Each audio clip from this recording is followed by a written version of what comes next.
They say a master craftsman can hear a hairline crack in $1 million violin from across the room. But I missed the sound of my own marriage breaking until it shattered beyond repair. What I discovered that night in my workshop wasn't just my wife's betrayal. It was a masterclass in manipulation that would make Machiavelli blush. When she showed up 6 months later with a baby bump and tears in her eyes, I thought I'd seen her best performance. I was wrong. The real show was just beginning, and this time, the whole music world had front-row seats to watch a master instrument maker's life turn into a symphony of chaos. Here's the thing about perfect pitch. Once you have it, you can't unhear a false note. And boy, did my wife's story hit all the wrong chords. I've spent 20 years perfecting the art of crafting string instruments, learning to detect the slightest imperfection in sound or form. Yet somehow, I missed the warning signs in my own marriage until it was too late. I'm Nathan, a luthier based in Boston.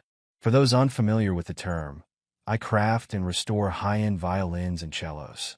My workshop has become pretty well known in classical music circles, and I've been lucky enough to work with some of the best musicians in the world. I met Sarah at a symphony performance where I was delivering a restored Stradivarius to the first-chair violinist. She was working as an administrator at the Morrison Dance Academy, and we clicked instantly over our shared love of the arts. Our first 5 years of marriage were like a perfect symphony, each of us playing our part in harmony. I expanded my business, opening workshops in New York and Philadelphia, while Sarah climbed the ranks at the academy. The travel was tough. I'd be gone for weeks sometimes, sourcing rare wood or working with musicians in different cities. But I always thought we were solid. Sarah understood my passion, or at least I believe she did. The thing about working with fine instruments is that every piece of wood has its own unique character. Each violin tells its own story through its grain patterns and resonance. Over the years, I've learned to read these stories, to understand what makes each instrument special. My latest project was particularly exciting, restoring a 200-year-old Guarneri violin that had been discovered in an estate sale. The work required me to travel frequently between Boston and Philadelphia, where I had contacts who specialized in sourcing period-appropriate materials. My friend Michael, a cellist I've known for years, once told me that every instrument has its breaking point, a moment when the tension becomes too much and something has to give. I just never thought my marriage would reach that point. Looking back, maybe I should have seen it coming. The late-night texts she'd quickly hide when I walked in, the sudden work events that kept her at the academy until midnight, the way she stopped asking about my trips or showing interest in my work. When you're caught up in the rhythm of life, working towards what you think is a shared dream, it's easy to miss the discord creeping in. I was focused on growing my reputation, expanding to Chicago next, making sure we had a secure future. I had just signed a lease on a new workshop space there, and was in talks with the Chicago Symphony Orchestra about becoming their primary instrument restorer. I thought I was composing a masterpiece of a life for us. Instead, I was about to discover that while I was fine-tuning other people's instruments, my own marriage had gone completely out of tune. Little did I know that a random Tuesday afternoon would change everything.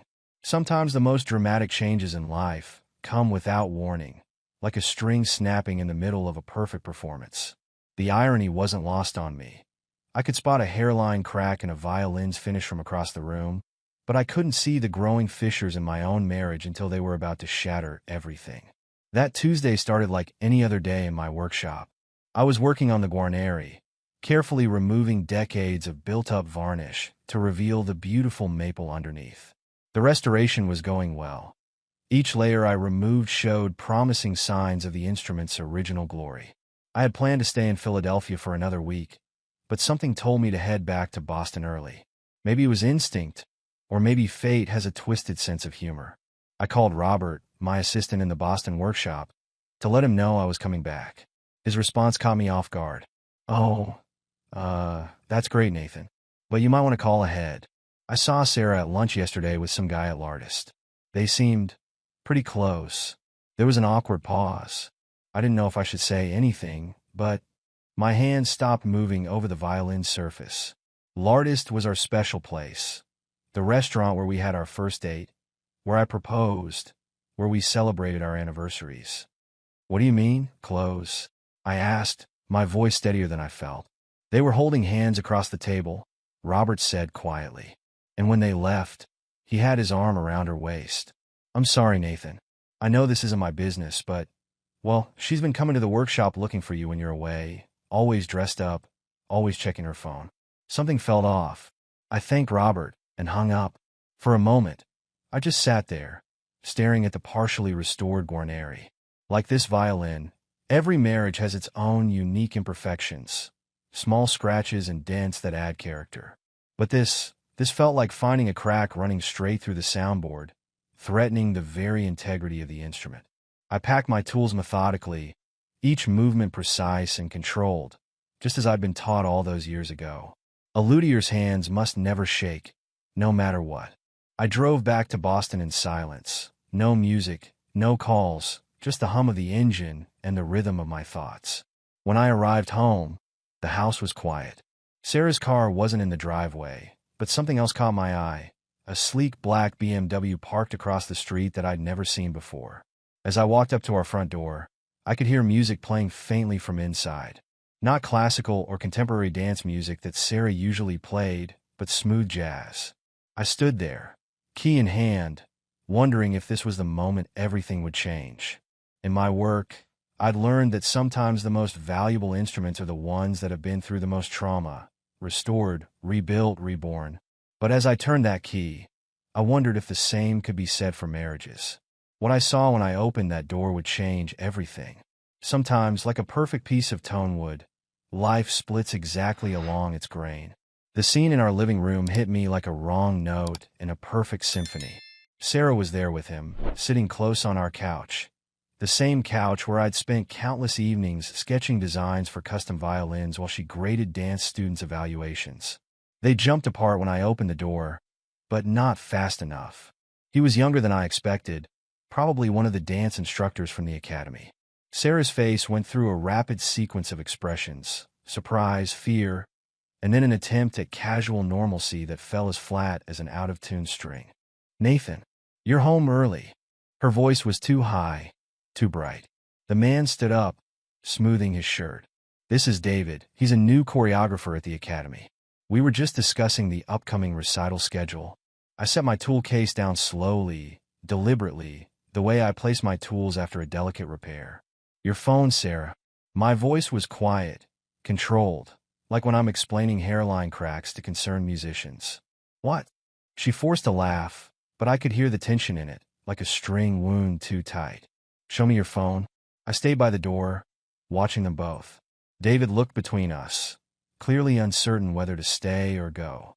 "Nathan, don't be ridiculous. David and I were just—" "The phone, Sarah." "Now."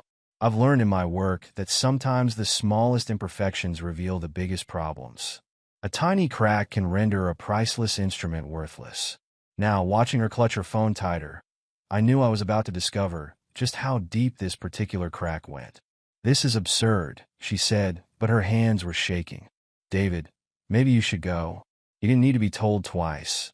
Grabbing his jacket and slipping past me with a mumbled goodbye, the door closed behind him, leaving us in a silence as heavy as the old-growth maple I use for my finest instruments.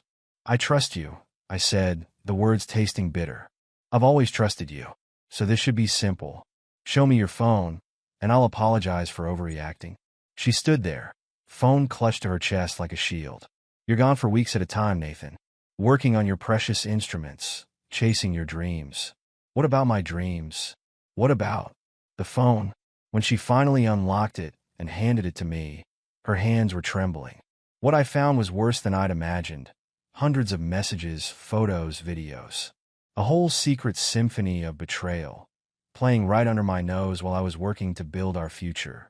I've always believed that true craftsmanship requires absolute focus and emotional control. When you're restoring a priceless instrument, your hands can't shake, your judgment can't be clouded. As I stood there, staring at the evidence of Sarah's betrayal, I applied that same discipline to my next actions. "Nathan, please, let me explain." Sarah was crying now, her words coming out between sobs. "It's not what you think. David and it just happened. I was lonely. You were always gone." I didn't respond. Instead, I methodically forwarded the relevant messages and photos to my email, documenting everything like I would document the restoration process of a valuable violin. Each step precise, calculated, necessary. Say something, she pleaded. Yell at me. Be angry, just react. But I didn't.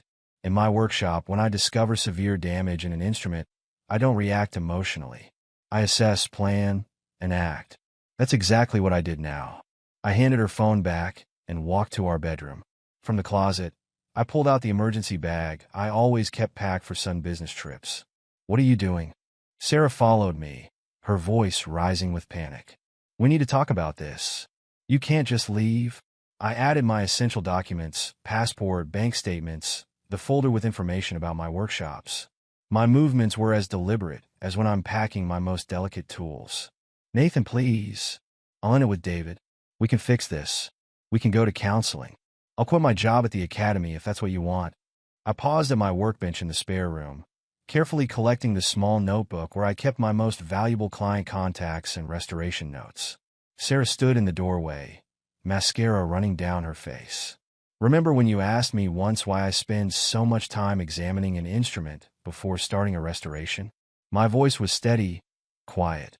I told you it's because you need to understand the extent of the damage before you can decide if something can be saved. I zipped up my bag and turned to face her. I've seen enough damage here to know that some things can't be restored. You're walking away from 5 years of marriage just like that? Her voice cracked. Without even trying to fix it, I picked up my bag and tool case. No, Sarah. You walked away from our marriage every time you chose to be with him. I'm just finally acknowledging it's broken.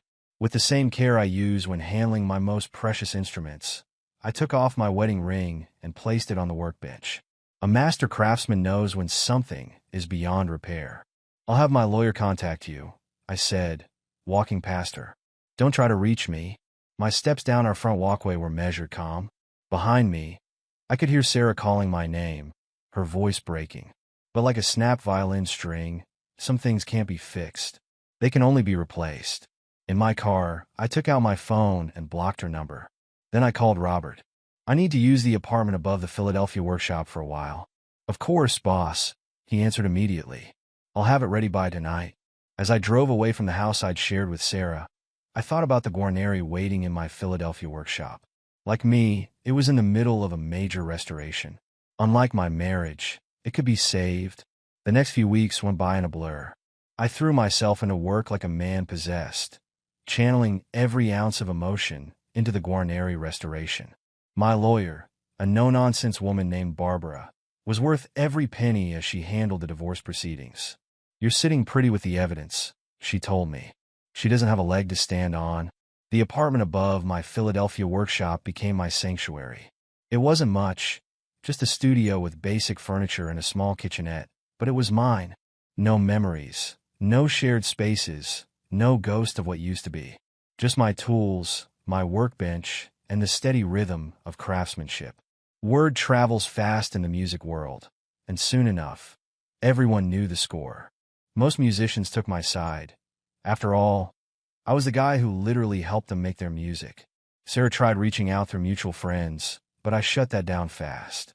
As my dad used to say, fool me once, shame on you. Fool me twice, and I might as well hang up my tools. The Chicago Symphony Orchestra deal came through. Talk about perfect timing. I threw myself into setting up the new workshop, hiring staff, establishing connections, working 60-hour weeks. Piece of cake when you're running from your thoughts. Robert stepped up big time, managing the Boston workshop like a champ. Boss, you should see the waiting list, he said during one of our calls. We're booked solid for the next 8 months. Guess people trust a craftsman who can spot a false note from a mile away. The Guarneri restoration became my therapy. Every layer of old varnish I stripped away felt like peeling off a layer of my old life. The instrument had been through hell, bad repairs, cheap replacements, years of neglect. But underneath all that damage was something genuine, something worth saving. Late one night, as I was working on the violin scroll, Michael stopped by. He took one look at me and said, "You're looking rough around the edges, buddy."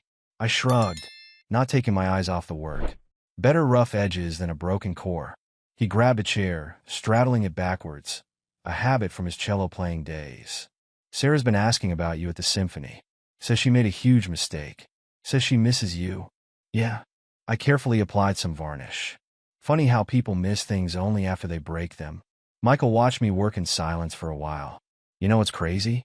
That violin you're restoring, it's actually going to be better than it was before. More valuable too. I finally looked up, because it's being restored the right way, not just patched up with quick fixes. Unlike some things, he said pointedly. I nodded, turning back to my work. Unlike some things. The truth was, I was changing too. Like the Guarneri, I was being stripped down to my core and rebuilt. The pain was still there, but it was different now. More like the satisfaction of muscles tired from good work than the sharp sting of betrayal. My phone buzzed with another blocked call, Sarah's third attempt that week.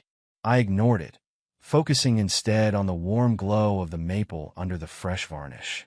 Some people might call me cold for cutting her off so completely, but hey, when a string is broken, you don't try to tie it back together. You replace it with a new one and move forward. Barbara called with updates about the divorce proceedings. Everything was moving along smoothly, no contest from Sarah's side. You're handling this like a pro, she said. Most clients are basket cases by this point. I almost laughed. If she only knew how many nights I'd spent working until dawn, how many times I caught myself reaching for my phone to share good news with someone who was no longer there. But that's the thing about being a craftsman. You learn to keep your hands steady, even when your world is shaking. The Guarneri was coming along beautifully. Soon it would sing again, its voice perhaps even richer for having been broken and restored. As for me, well, I was still a work in progress. 6 months into my new life in Chicago, things were finally falling into place. The workshop was thriving, the Guarneri was nearly finished, and I just signed a deal to restore instruments for another major orchestra. Life was looking up, as they say. It was close to midnight when the knock came. I was in my workshop, applying the final coat of varnish to the Guarneri's back. When I opened the door, the world seemed to skip a beat. Sarah stood there, but not the Sarah I remembered. She was wearing a loose-fitting dress that did nothing to hide her very pregnant belly.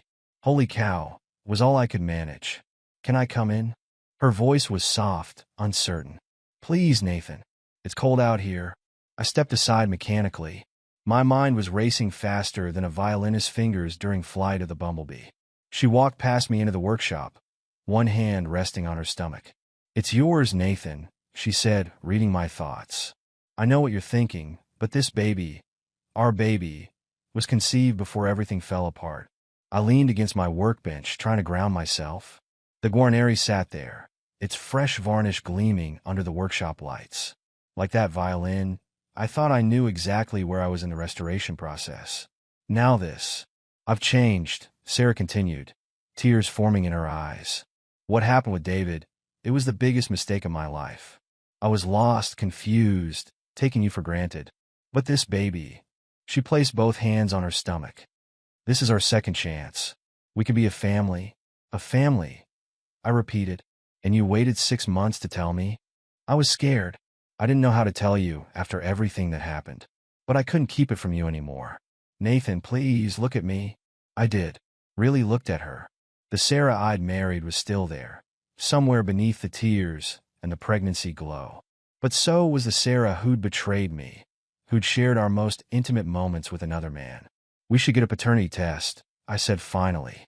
The way her face changed, it was like watching a beautiful instrument hit the floor. What? How can you even suggest that?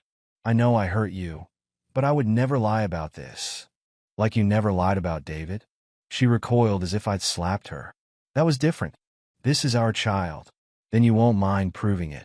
My voice was steady, the same tone I use when explaining to a client why their beloved instrument needs major surgery. After she left, I stood there for a long time, staring at the Guarneri. Even the most perfectly restored instrument can never truly forget its breaks. The scars become part of its history, its character. But right then, I wasn't sure if that was a comfort or a curse. I should have known Sarah wouldn't take the paternity test suggestion lying down. 2 weeks after her midnight visit, I got served with papers at my workshop. She was suing me for abandonment and child support, claiming I was emotionally manipulating her by demanding a DNA test. This is actually good news, Barbara, my lawyer, said while reviewing the documents in my workshop. She paused to admire a violin I was restoring. She's playing right into our hands. No reasonable judge will object to a paternity test, especially given her documented infidelity. Plus, the timing of this pregnancy, it's suspicious at best. I was in the middle of working on a Stradivari copy when the news came. The irony wasn't lost on me. Here I was verifying the authenticity of an instrument, while fighting to verify the authenticity of my supposed child. Every craftsman knows that authenticity is everything in our world. A fake is a fake, no matter how beautiful it might appear. The Chicago Tribune picked up the story. Apparently, a master instrument maker being sued by his pregnant ex made for juicy headlines. Local craftsman in custody battle over unborn child. Talk about hitting a sour note. The article even included quotes from some of Sarah's dancer friends, painting me as the villain in this piece. Classic case of playing the victim while holding the bow that caused the damage. Sarah's lawyer tried to paint me as a cold, calculating perfectionist who was punishing his client for a momentary lapse in judgment. They even brought up my work, suggesting that my obsession with precision and control was a form of emotional abuse. Real rich, coming from someone who had turned cheating into an art form. Robert called from the Boston workshop. "Boss, you won't believe this. Sarah showed up here yesterday, all tears and drama, asking the staff to speak as character witnesses for her case. Talk about nerve. What did they say?" I asked, though I could guess. Told her to take a hike. "We all remember how she treated you. Besides, we're craftsmen. We can spot a fake when we see one." The hearing was set for next week. Barbara advised me to keep working, maintain my routine. "The more stable you appear, the better," she said, watching me adjust a violin's bridge with surgical precision. "Let her be the one having emotional outbursts in court. Keep being exactly what you are, methodical, precise, professional." Michael stopped by the workshop when he heard the news. "Man, she's really pulling out all the stops, huh?" He picked up a bow. "I just rest strong." "Yeah, well, when you're playing without sheet music, you make up your own tune," I replied, focusing on the violin in front of me. "The music community's behind you, buddy. Nobody likes a performer who plays false notes. The symphony board even called me. They want you to know this won't affect your contract with them." That evening, I received an email from Sarah. She'd attached an ultrasound photo with a message that read, "This is your son. How dare you question his parentage? You're breaking my heart all over again, like a damaged instrument. Some situations can't be fixed with guilt trips and emotional manipulation. They need proper legal restoration, guided by steady hands and clear eyes." The courthouse in downtown Chicago was as grand as any concert hall I'd worked in, with high ceilings and marble columns that made every footstep echo. Barbara and I arrived early, her briefcase full of evidence, my hands steady despite the tension in the air. Sarah was already there with her lawyer, her pregnancy now impossible to miss. She dressed carefully, a conservative maternity dress, minimal makeup, the perfect picture of a wronged, expectant mother. When she saw me, her eyes welled up with tears. Classic emotional concerto. First movement. "Remember," Barbara whispered, "let me handle the performance. You just need to stay composed." The judge, an older woman with steel-gray hair and sharp eyes, didn't waste time on preliminaries. Sarah's lawyer went first, spinning a tale of a cold, perfectionist husband who abandoned his pregnant wife because of one mistake. He even brought up my violin restorations, suggesting my demand for a DNA test showed how I valued perfect instruments over human relationships. "Your Honor," he said, gesturing dramatically, "Mr. Walsh's obsession with authenticity has led him to question the most natural truth in the world, a mother's word about her child's paternity." Sarah took the stand next, giving an Oscar-worthy performance about our marriage, her momentary weakness, and how my dedication to my craft had left her feeling lonely and neglected. The waterworks were in full flow when she described how cruel it was for me to demand a DNA test. Then it was Barbara's turn. With the precision of a master tuner, she dismantled their emotional symphony piece by piece. She presented the evidence of Sarah's affair, not just the text messages and photos, but a timeline showing her relationship with David had lasted months, not the one mistake they claimed. "Your Honor," Barbara said calmly, "we have evidence that Mrs. Walsh's relationship with her dance instructor continued even after she claims to have ended it. The timing of this pregnancy coincides with both her relationship with my client and her affair. Then she played her masterstroke. Surveillance photos taken by a PI she'd hired, showing Sarah and David together just last week, entering his apartment building. So much for the remorseful wife act. Furthermore, Barbara continued, Mrs. Walsh's refusal to take a simple DNA test, while simultaneously demanding child support and attempting to shame my client publicly, suggests her claims might not be as reliable as she states. The judge listened to it all with an impassive face, occasionally making notes. When both sides had finished, she looked directly at Sarah. Mrs. Walsh, are you willing to submit to a paternity test? Sarah glanced at her lawyer, then back at the judge. Your Honor, I find it deeply hurtful that my husband would even question. That's not what I asked, the judge cut in sharply. A simple yes or no will suffice. The silence in the courtroom was as complete as the moment before a symphony's first note. Sarah's face crumpled. No, Your Honor. The judge nodded, as if confirming something she'd already suspected. Then I'm issuing a court order. No support payments will be mandated without a conclusive DNA test. Furthermore, I'm granting Mr. Walsh a protective order. Mrs. Walsh, you are to cease all contact with your ex-husband except through legal channels. Like a perfect final note, justice rang clear and true. Life is a funny way of coming full circle. 1 year after Sarah's midnight visit to my workshop, I was putting the finishing touches on the Guarneri, the same violin I'd been working on when my world first shattered. Its restoration had become a metaphor for my own journey. Strip away the damaged layers, rebuild from the foundation, emerge stronger. The Chicago workshop had flourished beyond my wildest dreams. We had a 6-month waiting list for restorations, and my reputation had only grown since the court case.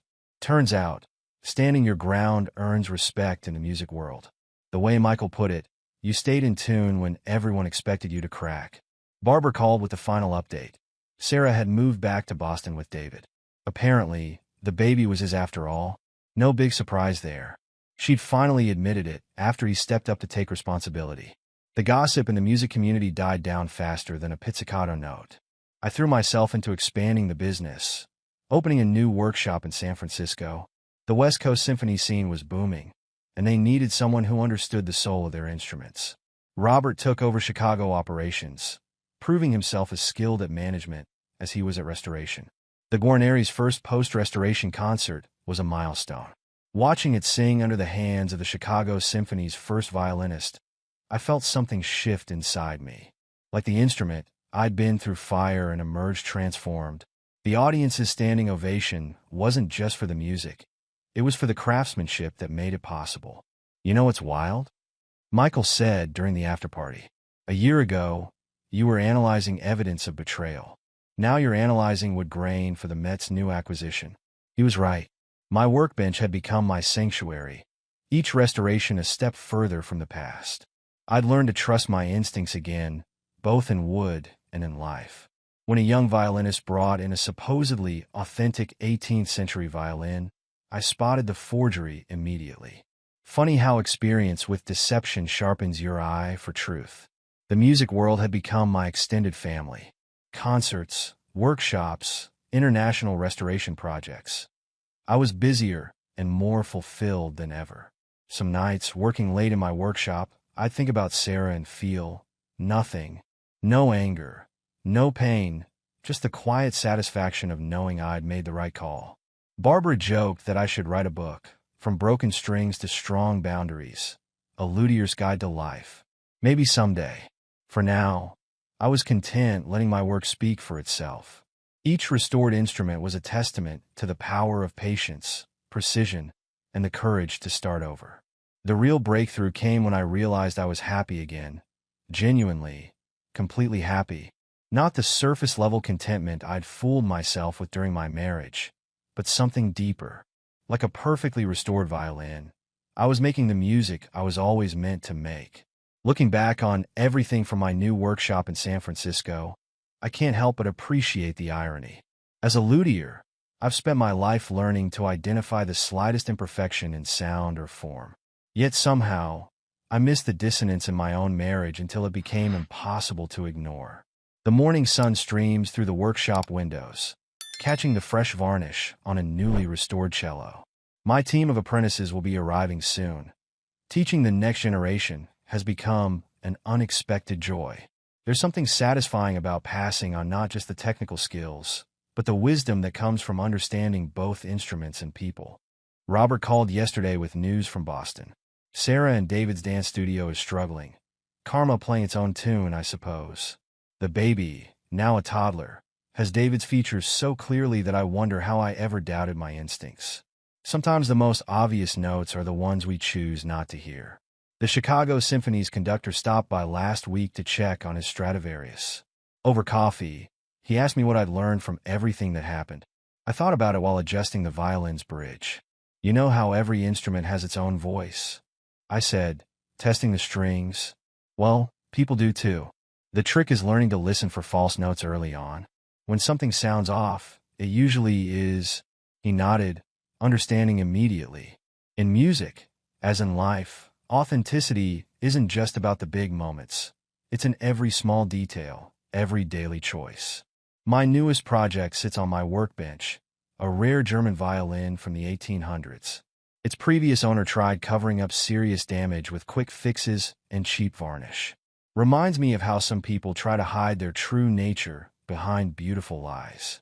But like this violin, the truth always surfaces eventually. Michael jokes that I've become some kind of relationship guru in the music community. Musicians now bring me not just their instruments, but their life problems too. You've got a talent for spotting fake notes, he says, whether they're from strings or people. The Guarneri that witnessed my marriages and now tours with a world-famous quartet. Sometimes I catch their performances, watching how this instrument that was once broken now fills concert halls with perfect sound. Like that violin, I've learned that restoration doesn't mean returning to what was. It means becoming something better, stronger, truer. Yesterday, a young violinist asked me how I maintain such high standards in my work. I told her what I've come to believe. Integrity isn't just about the big decisions. It's about all the small choices we make every day. Whether you're crafting instruments or building relationships, there are no shortcuts to quality. Standing in my workshop, surrounded by the tools and instruments that have become my life's work, I feel nothing but gratitude for the journey. Every masterpiece starts with a clear vision and steady hands. The same goes for rebuilding your life. They say every craftsman puts a piece of themselves into their work. These days, what I put into my restorations is wisdom, the kind you can only gain from being broken and finding the strength to rebuild yourself, note by perfect note.